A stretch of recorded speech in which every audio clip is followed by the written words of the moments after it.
बोलो जयकारा बोल मेरे श्री गुरु महाराज की जय। बोलो साचे दरबार की जय। बोलो श्री सतगुरुदेव भगवान की जय। सौभाग्यशाली गुरुमुख सज्जन मंडली, इसी प्रकार अपने मन एवं चित्त की समस्त विधियों को एकाग्र रखते हुए अपना ध्यान सम्मुख विराजमान श्री सद्गुरुदेव महाराज जी की ओर लगाते हुए और अपनी मुखरसना को पवित्र करने हेतु एक बार ऊंची और मीठे स्वर में बोलिए जयकारा बोल मेरे श्री गुरु महाराज की जय। बोलो साचे दरबार की जय। बोलो श्री सतगुरुदेव भगवान की जय। गुरुमुखों, आज हर एक मनुष्य को शांति चाहिए, आनंद चाहिए। हर एक मनुष्य यह चाहता है कि मुझे सुख शांति और आनंद मिले और मानसिक रूप से मैं बिल्कुल स्वस्थ रहूं और शांत रहूं।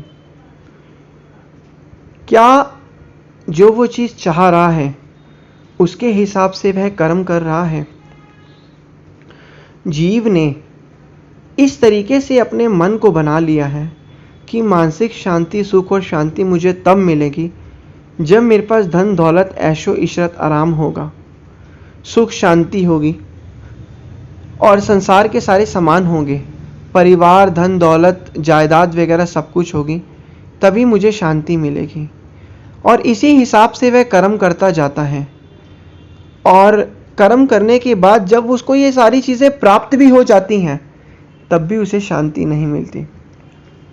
गुरुमुखों, जिस प्रकार सोना सोने की दुकान से मिलता है, लोहा लोहार की दुकान से मिलता है, कपड़ा कपड़े की दुकान से मिलता है, खाना खाने की दुकान से मिलता है, इसी प्रकार जितनी भी भक्ति, जो हमारी भक्ति है, वो वक़्त के महापुरुषों श्री सद्गुरुदेव महाराज जी के चरणों से ही मिलती है। क्योंकि भक्ति मिल जाती है तो सुख और शांति भी मिलती है। और संसारी पदार्थों को इकट्ठा करने से हमारे पास एक तो हमारी भौतिक वस्तुओं के साथ लगाव तो लगता ही लगता है और इंसान आध्यात्मिक मार्ग से भी दूर हो जाता है। उसकी सुरती जो है वो संसारी चीज़ों के साथ लग जाती है, इसी कारण वह दुखी और अशांत रहता है। फिर जब संसारी चीज़ें उसे ज़्यादा मिलती हैं तो वो खुश तो होता है, लेकिन वो खुश पल भर के लिए खुशी होती है। और फिर जब संसारी चीज़ें उससे दूर चली जाती हैं तो वह दुखी होता है, क्योंकि उसने अपना आधार सुख और दुख का संसारी चीज़ों को ही बना लिया है कि संसारी चीज़ें होंगी तो सुखी जीवन होगा, संसारी चीज़ें नहीं होगी तो दुखी जीवन होगा। तो इसी प्रकार महापुरुष जीव को बतलाते हैं, उसे सत्य और असत्य की परख बतलाते हैं, उसे बताते हैं कि सच्ची चीज़ क्या है और नकली चीज़ क्या है। सच्ची चीज़ जो है प्रभु नाम की कमाई भक्ति परमार्थ का काम है। और नकली चीज़ क्या है? नकली चीज़ जो है वो संसार की मोह माया मिथ्या अज्ञानता में जीवन जीना ही नकली जीवन है। और महापुरुष तो जीव को सच्ची पूंजी देने के लिए ही इस धराधाम पर आए हैं।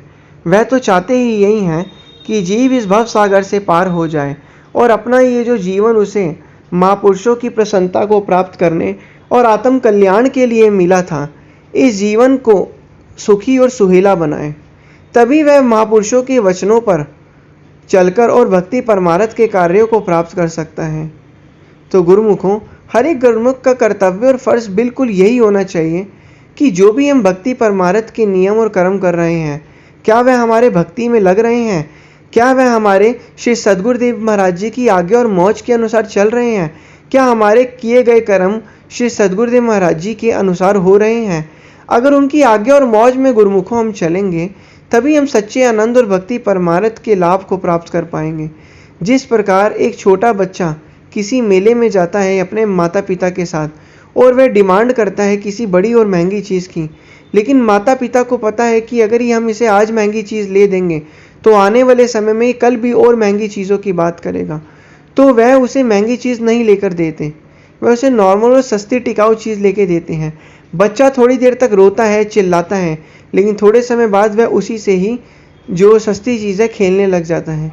तो इसी प्रकार गुरुमुखों, हमारे महापुरुषों के द्वारा जो बताए गए नियम हैं जो बताए गए साधन हैं उनकी जितनी जितनी हम पालना करते रहेंगे उतना उत्तम सुख और शांति आनंद प्राप्त करेंगे।